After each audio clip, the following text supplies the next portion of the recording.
Welcome back to the Student Futures Co-Creation podcast. Today we're joined by Professor Pooja Saini. Could you introduce yourself and tell us a bit about what you do? Yep, so I'm a Professor of Suicide and Self-Harm Prevention, and I work in the School of Psychology at obviously at John Moores. And I do a lot of work with communities and the NHS and public health. Yeah. And could you tell us a bit about some of the research that you've done that's centred around schools recently? So it's called the MAPS project. And now you're going to make me remember what that stands for. Multimodal prevention in schools for suicide prevention.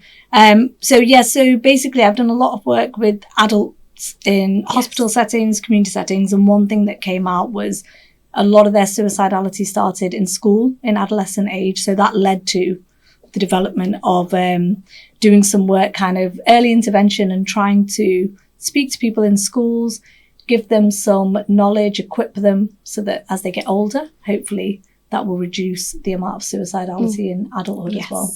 Yeah. In your view, how do you think universities like LJMU could better support male students who may be struggling but not speaking up? As I know that men's mental health, they obviously find it a bit more difficult to reach out. Yep. So I actually sit on the Suicide Prevention Strategy Board at LJMU.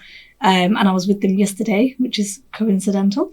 And there's some really good initiatives, which I don't think it really matters which gender they're for, to be honest. I think they'll help everybody. So there's one thing that's going to be launched soon, which is some training on look out for your mates. And it's basically trying to, again, do similar stuff to what we're doing in schools. It's equipping you to know what to do if your friend seems distressed or seems a bit different. And I think things like that are really good for male students. So I think they're good for all students, but especially those who maybe don't want to be in like a formal health setting type of way. But with my research, one thing I've seen, so James's Place is a men's community service that I work with, and they do a lot of work with universities, is what we've seen with some of the men is they don't like going to services within a university setting. So it's giving them information about other kind of local services or getting them to sign up to their GPs, because a lot of them reported back that they were worried it'd affect their course if anyone knew at university that they were, maybe struggling.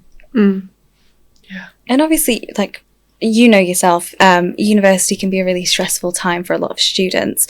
Is there any advice that you would give to students that are struggling with their mental health?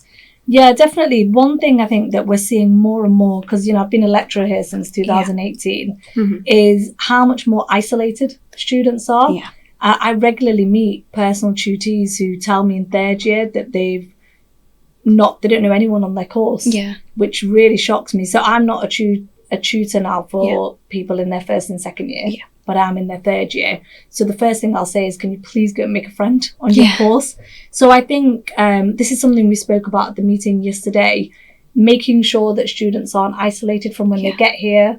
There's obviously can be homesickness and things like that. So just having activities where people are meeting from the very beginning of them moving to university or starting university. So with that point that you made about isolation, we did a research group at the beginning of our internship, and one of the things that did come up a lot is obviously a lot of students do feel a lot of isolation, whether it's master's students, even last year final year students, a lot of international students as well. Do you think there's anything specific that may be the cause of that at all, like just the feeling of isolation? Because I think it's loneliness. I think a lot of it's loneliness. And again, to do with international students, there's a different pressure. Because maybe a lot of money's gone into sending you abroad as well and not wanting to let people down. But making friends is much harder. So I actually have 2 international PhD students who regularly come back hyping about, like, they did a tour around Liverpool with that the university organised, or they did an open top bus thing and other activities. And I think just making sure things like that are available to students, and however they encourage them to take part in it, doing more of that. So I think it's more of the social element that needs to happen a lot sooner. Kind of going back to what you spoke about before with that meeting and talking about how you think students can kind of help each other when one of them may be feeling suicidal. Could you maybe build on that and give us some advice on how you think it's appropriate to go about that? So I think a really important point is people knowing that it's not their responsibility to solve the problems. Yeah. So that's a huge thing. But equipping them to know where to signpost. Yeah. That's what's really important. And also giving them the knowledge of all the places out there. I had one PhD student phoning me the other day who's doing work with people with HIV from ethnic minority communities, panicking because someone phoned her and said that they were seriously considering ending their life. Yeah. And, you know, I managed to tell her about James's place and sent her the contact details. She calmed down. She spoke to the person, shared the details, and they said they weren't making any plans. Yeah. They had somewhere to contact if they needed, and she was going to follow up with them. So I think just having the knowledge or knowing who to go to get that help within the university. So one thing we've spoken about is raising more awareness for staff and students about who you maybe can go and ask these questions to, and maybe having QR codes with that information readily available as well. Yeah. So when you were a student studying psychology, did you always know that you wanted to go down the mental health route, or was that something that you figured out along the way? I think I always used to say from being a little girl, really, that I wanted to help people. Yeah. I remember saying I wanted to be a doctor originally, but then I met a psychologist and changed my mind. I was always interested in child psychology. Yeah. So I didn't think mental health specifically, but I think that's what I was trying to say I wanted to do. Yeah. I think I was destined to go down this road. So Do you think there were any kind of experiences during your university that gave you some kind of clarity about where your career was going to go? Well, clinical psychology I learnt about, and that was definitely up there.